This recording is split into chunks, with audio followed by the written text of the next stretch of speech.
할렐루야. 아가대 비가 오고 있는데도 이렇게 귀한 하나님의 성전에 함께 모여 예배드리시는 여러분들을 축복합니다. 오늘 은혜의 단비가 내리는 귀한 하루가 되시기를 바라요. 어제 우리가 모든 민족 위에 뛰어나게 하시는 하나님의 축복이 있다는 것을 살펴봤습니다. 그 비결은 무엇이냐? 하나님께서 주시는 복을 받는 것이 그 비결이다 하는 것 우리가 살펴봤습니다. 오늘도 마음속에 하나님의 말씀을 새기고 여러분의 하시는 일, 무엇을 하든 그 하시는 일, 주여 이 두 손에 하나님의 말씀을, 축복의 말씀을 붙들고 감고 내가 일하게 해주시옵소서. 이런 소망으로 하루를 살아서 하나님께서 주시는 평안이 임하고 하나님께서 만나주시는 하루가 되시기를 축복합니다. 잠언서 12장 27절 같이 읽어보시겠습니다. 게으른 자는 그 잡을 것도 사냥하지 아니하나니 사람의 부귀는 부지런한 것이니라. 아멘. 게으른 자 이야기를 합니다. 그 잡을 것도 사냥하지 아니한다.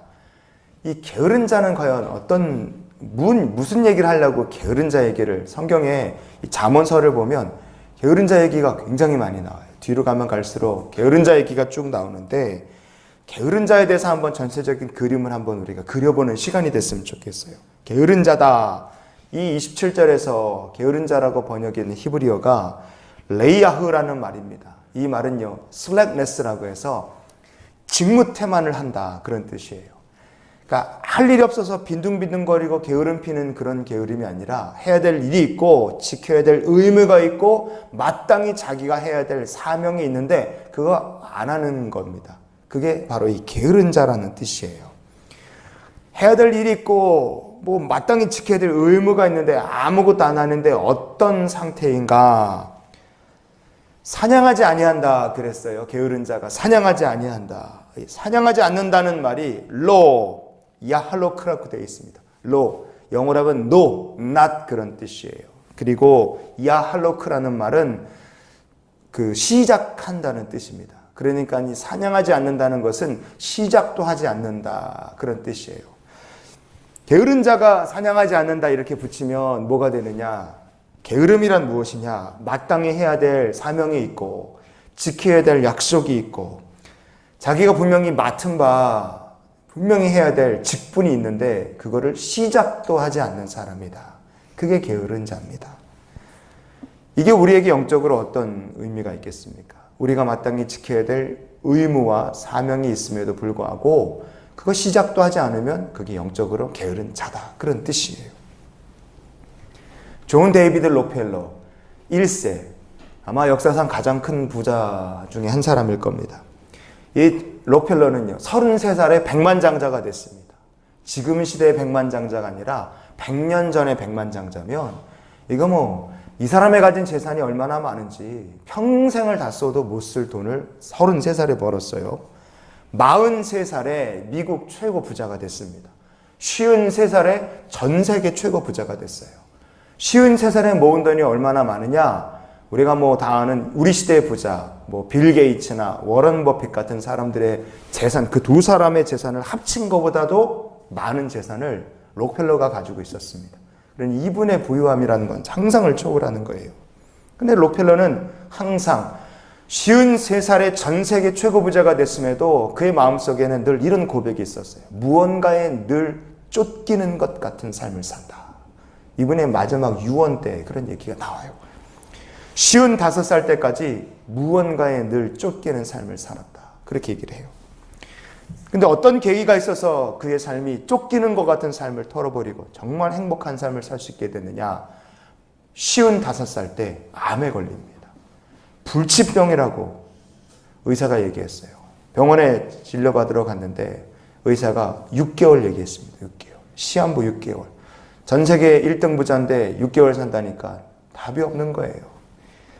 이분이 낙심해서 병원에 진료 마치고 나오는데 병원 로비에서 휠체어를 타고 앉아있는데 병원 로비에 걸려있는 액자가 눈에 보였어요. 거기에 사도행전 20장의 말씀이 적혀 있었습니다. 한번 찾아보시겠습니다.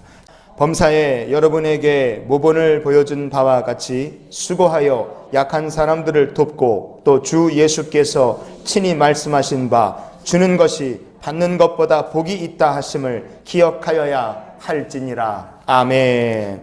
록펠러가요, 주는 것이 받는 것보다 복이 있다, 그 말씀을 병원 로비에 걸려있는 그 액자를요, 6개월밖에 못 산다는 의사의 시한부 선고를 듣고 그가 그 말씀을 받습니다. 이 말씀을 몰라서 한 번도 본 적이 없는 말씀이었을까요? 아닙니다. 록펠러가 어려서부터 성경을 알았어요. 어려서부터 11조도 드리고 어머니에게 신앙교육 철저하게 받았던 사람입니다. 그런데 자기가 어려서부터 알았고 머릿속에 있고 이미 수도 없이 읽었던 그 말씀이 55살 6개월 시한부 인생을 선고받은 다음에 드디어 그 말씀이 머릿속에서 탁 떠오르고요, 그 말씀을 실천할 생각이 든 겁니다. 그때부터 이 말씀대로 하나님의 말씀을 자기에게 주신 말씀을 알고 이 말씀을 실천하는 삶을 살았어요. 의사가 6개월 못 산다 그랬는데 43년을 더 살았습니다. 그 43년을 살면서 하나님께서 생명 연장해 주신 삶의 가장 행복한 세상을 살고 그 마지막에 죽으면서 유언을 남겼어요. 55세까지는 쫓기는 인생을 살았고 43년은 정말 행복한 인생을 살았다. 여러분, 하나님의 말씀을 아예 모르는 자가 되면 이방인입니다. 이방인이 되어서는 안 됩니다. 무조건 하나님의 자녀가 되어야 돼요. 하나님 말씀을 아는데 불구하고 대적하거나 아니면 하나님을 대적하고 말씀을 거역하는 삶은요, 악한 인생입니다. 악한 인생은요, 심판밖에는 기다리는 것이 없어요. 악한 인생에 대해서는 더더욱 안 돼요. 하나님 말씀을 아는데 어려서부터 배웠는데도 불구하고 그 말씀을 자기의 삶에 실천하지 않고 그 말씀을 지키며 살지 않으면 그러면 그 사람은 어떤 인생입니까? 영적으로 게으른 인생이에요. 영적인 이방인, 하나님을 대적하는 악한 자, 그리고 게으른 자, 다 의미가 다른 거예요. 이방인이 되어서도 안 되고 악한 자가 되어서도 안 되고 게으른 자가 되어서도 안 된다 이거예요. 잠언에서 나오는 게 이방인, 악한 자, 게으른 자 다 의미가 있어요. 여러분, 우리가 영적으로 게으른 자가 되어서는 안 됩니다. 아는 말씀이 있으면, 주신 말씀이 있으면, 은혜 받은 말씀이 있으면 내 마음속에 새기지만 말고 삶으로, 두 손으로 두 발로 실천하고 순종하는 삶이 되시기를 바랍니다. 그러면 뭐가 옵니까? 복을 받습니다. 야고보서 1장 25절을 찾아보시겠습니다.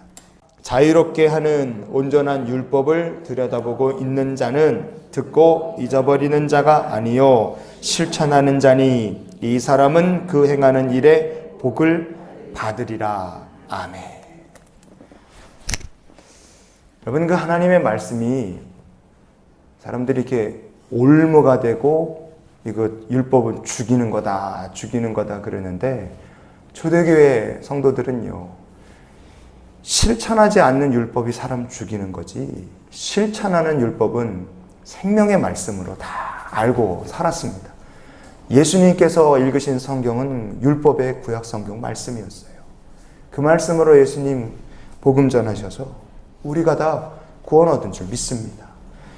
우리에게 하나님께서 주신 말씀이 있을 겁니다. 록펠러 같은 경우는 주는 것이 받는 것보다 복이 있다는 그 말씀이 하나님께서 주신 말씀이고 그 말씀 실천해서 록펠러가 행복한 삶을 살았다면, 여러분, 하나님께서 여러분에게 주신 말씀, 그 나를 올가매는 정말 이 죽이는 법이 아니라 내가 내게 주신 말씀을 실천하면 그것이 내게 생명이 되고 복이 될 줄로 믿고 오늘부터 실천하시는 삶을 사는 성도들이 되시기를 바랍니다.